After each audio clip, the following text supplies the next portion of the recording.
Esta é a versão reduzida e compactada do Air Summit 2022. Se quiser ver mais sobre este certame ibérico, vai ter que esperar pelo próximo episódio, que hoje temos outras coisas igualmente importantes para discutir.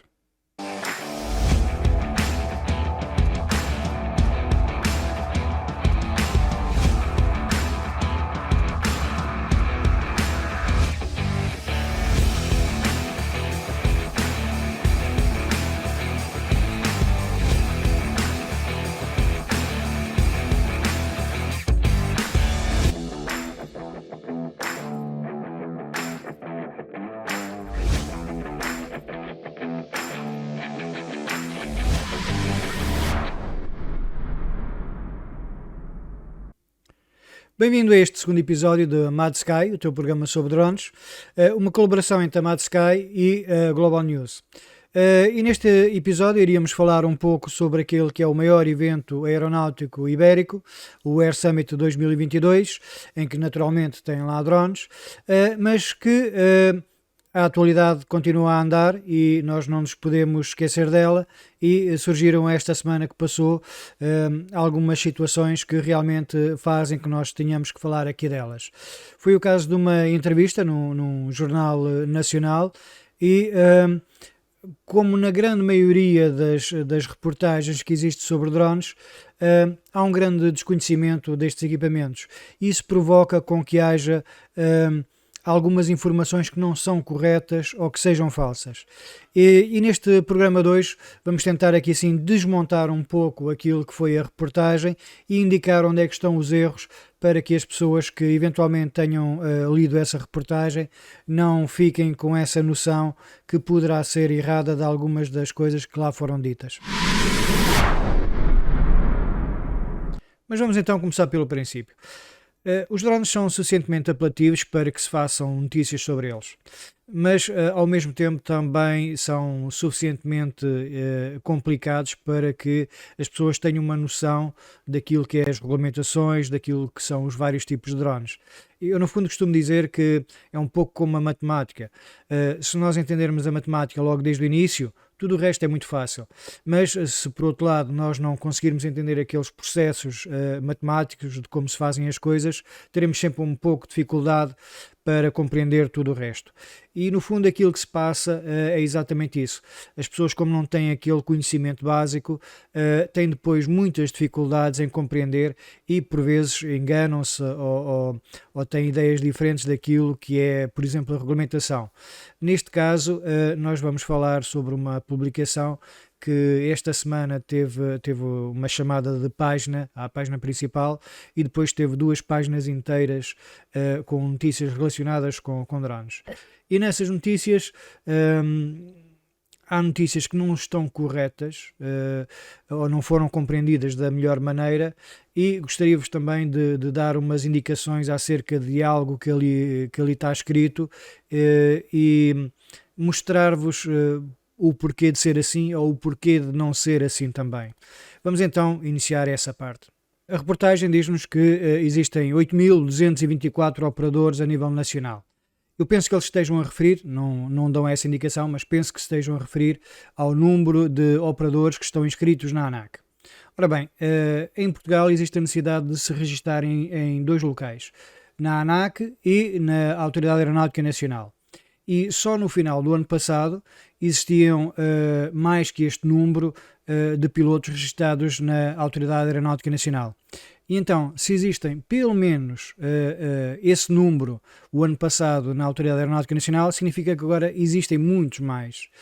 E esses números deviam ser, no mínimo, iguais. Portanto, devíamos ter a mesma quantidade de pilotos, aliás, de operadores no registro da ANAC como da AEN.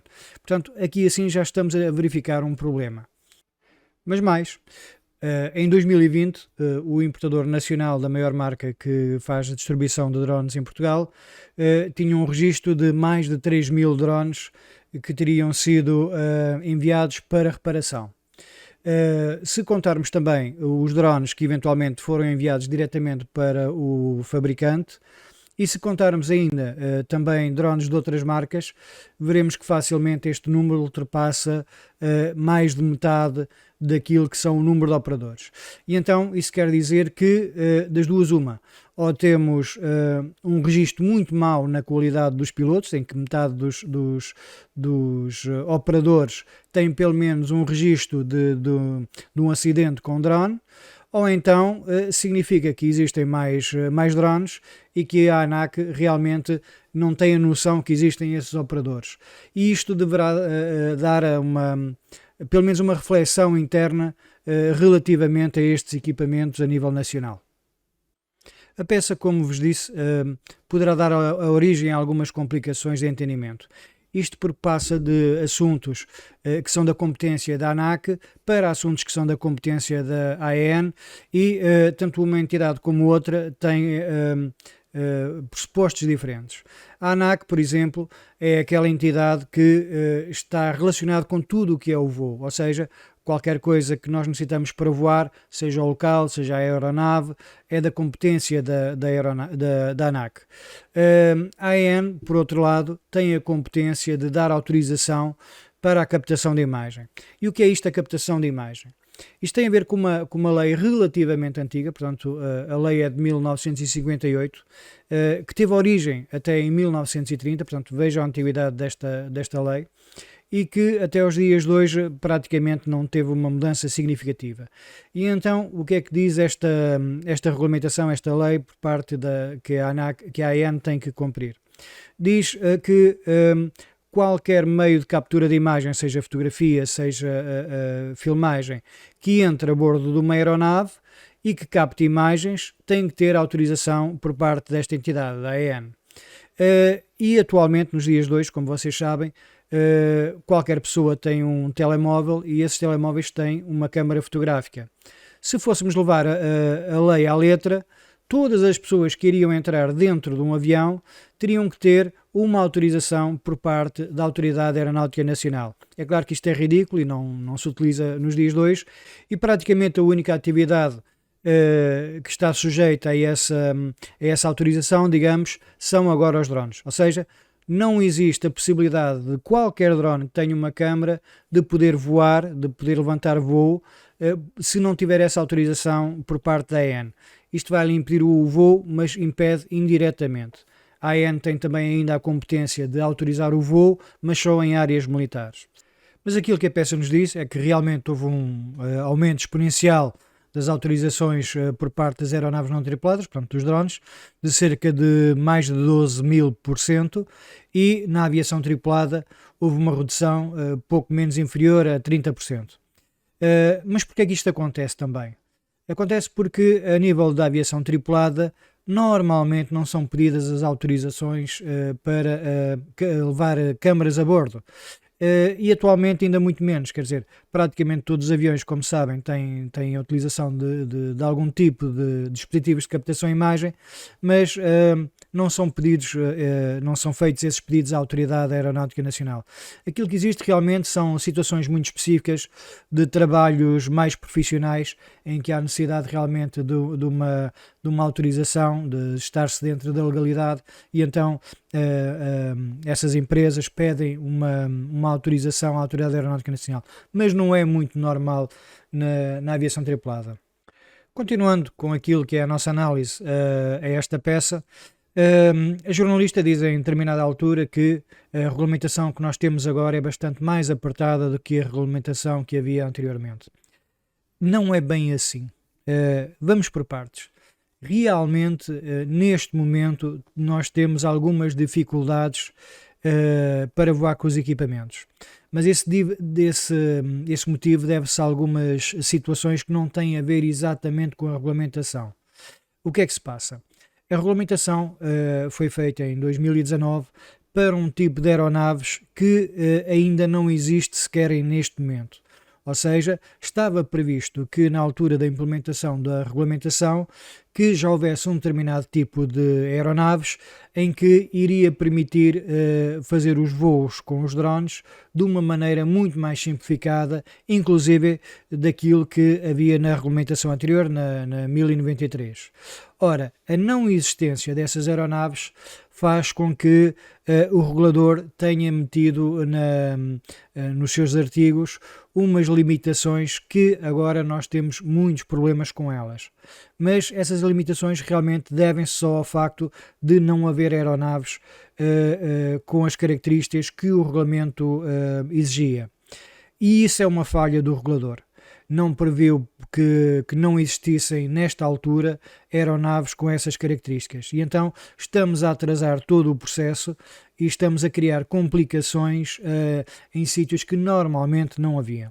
Outros países têm tido algumas maneiras mais ou menos criativas para resolver esse problema.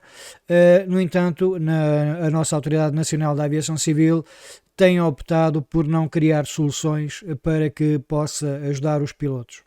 Continuando com a nossa peça, a jornalista diz em certa altura que desde o início de 2021 que o registro do operador é obrigatório nos Estados da União Europeia e que em Portugal, contudo, aproveitou uma isenção máxima permitida de 8 meses, atrasando essa exigência. Ora bem, isto não é verdade.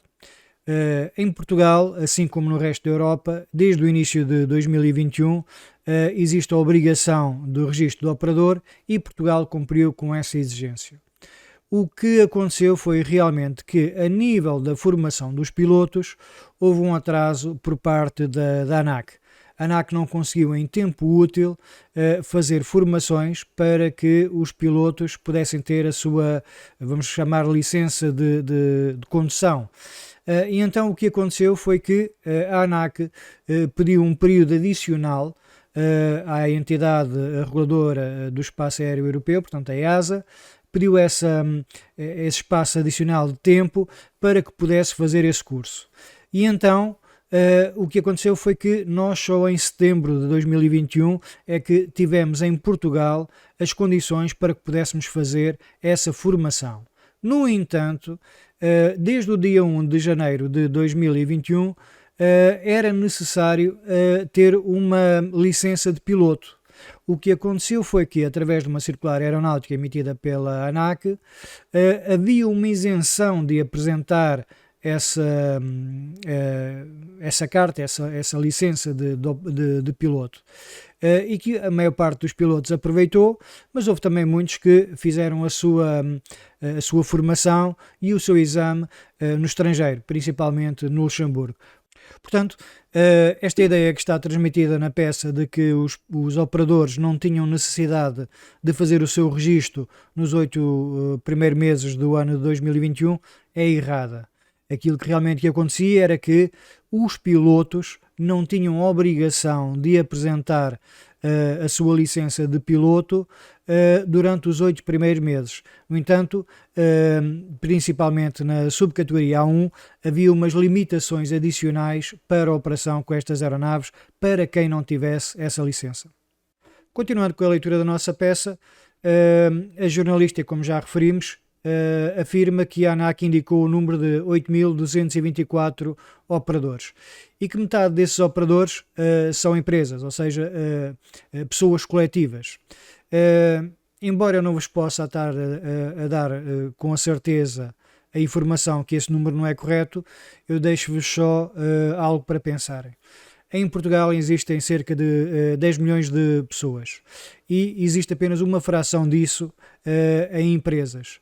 É expectável também que a nível de operadores de drones aconteça a mesma coisa. Ou seja, existem uma percentagem muito maior de operadores lúdicos, portanto, por hobby, do que de operadores a nível comercial. Diz-nos também ainda a ANAC que o número de operadores será aproximadamente igual ao número de drones que existem no nosso país.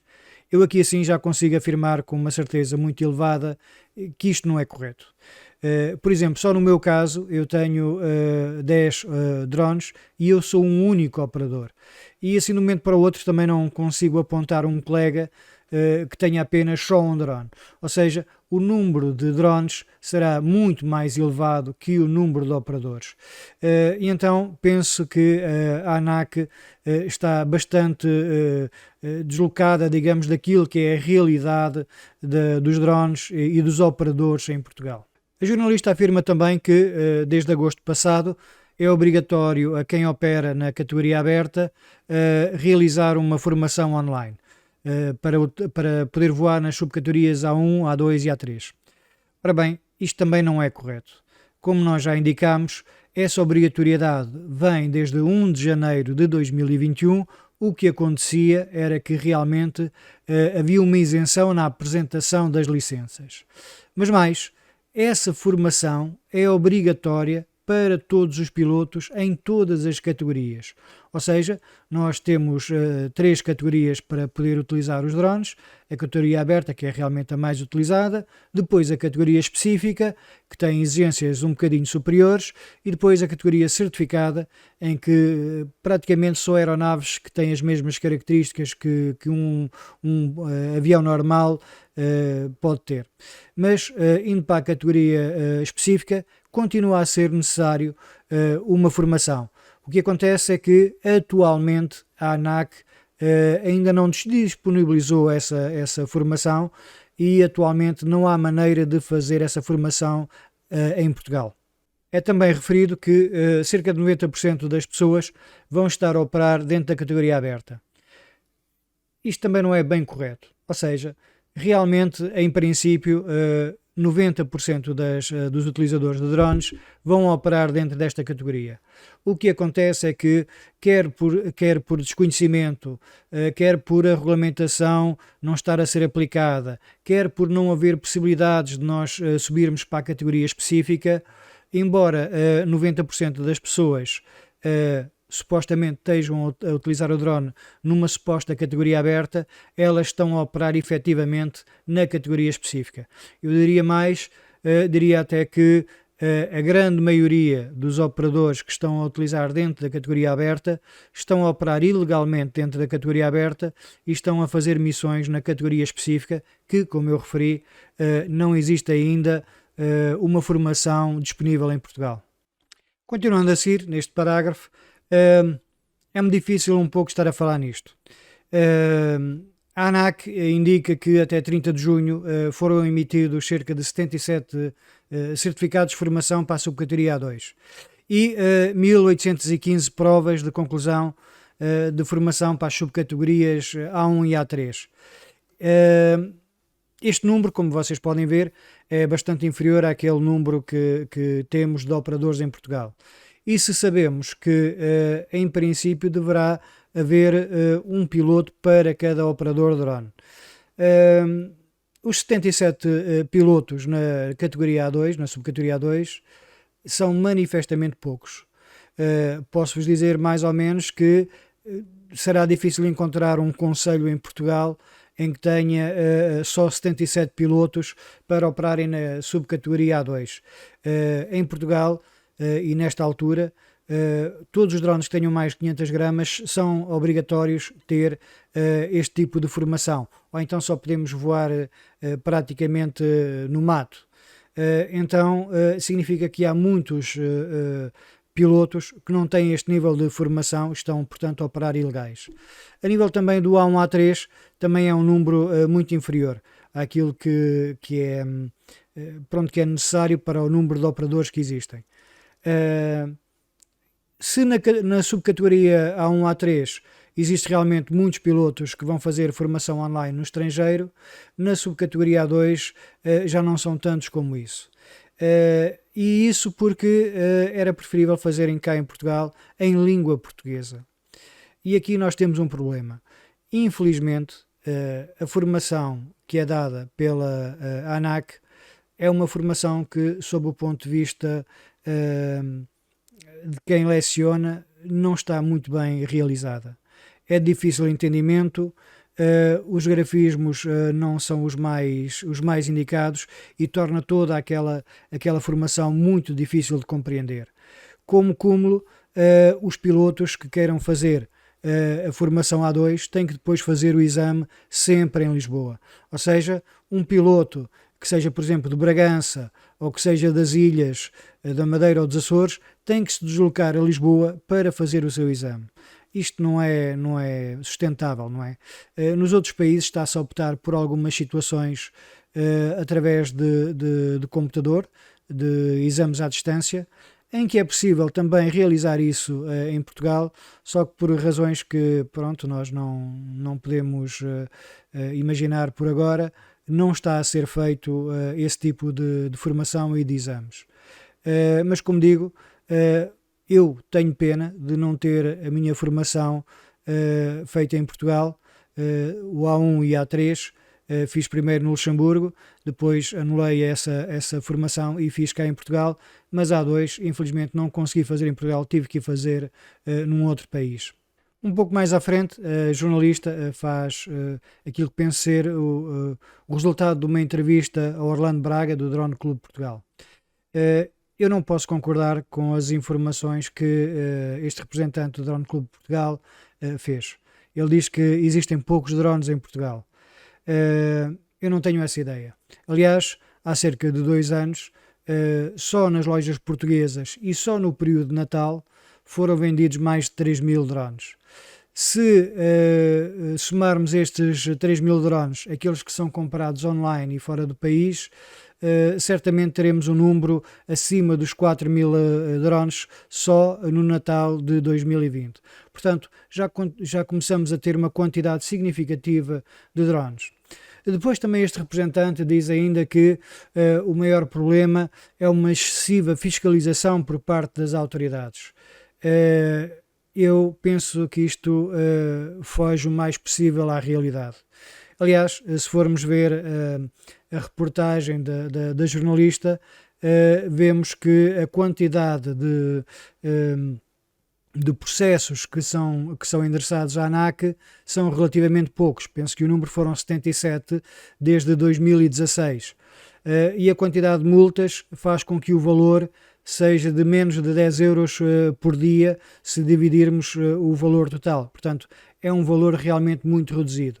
Em Portugal nós não temos ainda uma fiscalização muito efetiva. Aliás, as entidades que podem fiscalizar os drones não têm muitas das vezes a noção de quais é que são as regulamentações e então optam por nem sequer se preocupar com isso.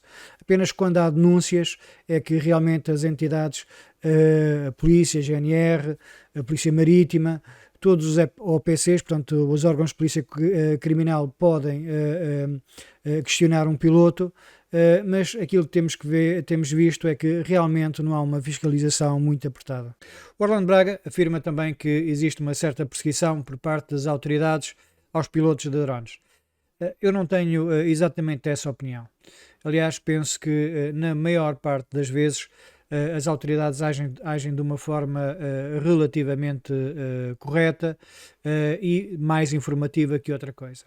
Aliás, posso-vos dizer que estive há pouco tempo envolvido na formação da GNR, naquilo que foi o primeiro curso para aeronaves não tripuladas, e uma das situações que lá foi bastante discutida foi exatamente essa, a correta aproximação a um piloto, como o deveriam fazer e todos os processos que deviam ter em conta. Portanto, acho que as autoridades estão sensibilizadas para esse tema e, mais ou menos como em tudo, abordam os pilotos de uma forma correta. A entrevista continua com o Orlando Braga a dizer que existe um período de 5 dias para a ANAC nos dar autorização a fazer o voo. Esta informação não sei se realmente foi o Orlando que a deu ou se foi a jornalista que colocou a ANAC em vez da AN, mas efetivamente é a AN que demora, neste momento não 5, mas 10 dias para dar autorização para podermos captar as imagens. E apenas com esta autorização da captação de imagens é que podemos voar. Na ANAC não existe um período, digamos, para eles darem uma resposta. Aliás, todas as operações dentro da categoria aberta, ou seja, dentro daquela categoria de menor risco, podem ser realizadas sem nenhuma autorização por parte da ANAC. Apenas se tem que cumprir as regras para cada subcategoria. Na categoria específica serão precisos mais, inclusive aqui os 5 dias, porque a categoria específica implica sempre um pedido e uma análise a esse pedido, e esse pedido realmente tem uma complexidade que eventualmente só os 5 dias não serão suficientes para fazer essa resposta para dar aos pilotos. Para terminar, o Orlando diz que existe muitas pessoas a desistirem dos drones. E que na associação dele, inclusive agora, existem só apenas 50 associados no país inteiro. Ora bem, também não posso concordar com isto. Eu penso que atualmente, embora sim possa estar a haver uma desistência de alguns pilotos, continua ainda a haver um crescendo, digamos, de pessoas que utilizam os drones. E relativamente aos sócios, não estou a dizer que seja um número muito baixo aquele que o Orlando Braga tem na associação, mas podemos também afirmar que existem outras associações, por exemplo a APDrone, em que neste momento a nível nacional tem cerca de 1500 associados. Para terminar, e na caixa em que refere o que é preciso para operar um drone, temos apenas 2 observações. A primeira é onde pergunta se é necessário formação para operar um drone e em que refere que na maior parte dos casos sim. Eu vou dizer que é em quase a totalidade dos casos sim. Apenas não é necessário formação quando é um drone brinquedo. E um drone brinquedo é caracterizado por ter que ter uma informação a dizer que é um drone brinquedo, ou então ter a indicação que é para menores de 14 anos. Todos os outros, independentemente do peso, mesmo que seja um drone com menos de 100 gramas, e se tiver câmara e que não tenha estas referências, necessita de formação. E a segunda situação tem a ver com reportar os acidentes, em que na peça está realmente a dizer que todos os acidentes têm que ser reportados, e isto também não é correto. Apenas são de reporte obrigatório os acidentes que tenham feridos, ou então que sejam acidentes entre aeronaves tripuladas e não tripuladas, ou então pelo menos que haja o chamado near miss, o aproximar de uma aeronave tripulada a não tripulada. Depois, acidentes, por exemplo, em que um drone cai em cima de uma casa e parte uma telha, não é necessário reportar. Um acidente, por exemplo, em que um drone cai no carro e o carro despista-se, mas não há feridos, também não é necessário reportar. São situações apenas em que terá que reportar ao seguro, nada mais, não tem que reportar à Autoridade Nacional da Aviação Civil. E para terminar este segundo programa, que já está a ficar um pouco longo, queria apenas referir que esta emissão não teve como propósito de criticar nem sequer a jornalista, nem sequer o jornal que fez esta peça. Estes conhecimentos sobre drones ainda são relativamente recentes, e é também natural que não exista por parte da população em geral um conhecimento mais alargado sobre estes temas. Aliás, penso que apenas com o apoio da comunicação social, sejam os jornais, as rádios ou as TVs, e a respectiva divulgação destes temas, é que poderemos fazer com que estes conhecimentos sobre os drones ficam cada vez mais disponíveis e solidificados entre todos. Por agora, vamos apenas esperar que estas pequenas correções e opiniões que transmiti, assim também como algumas informações que dei, sirvam de ajuda a todo. E para me despedir até ao próximo programa da Mad Sky, coloquem um gosto no vídeo e partilhem também este vídeo. Voem muito, voem em segurança e, acima de tudo, divirtam-se.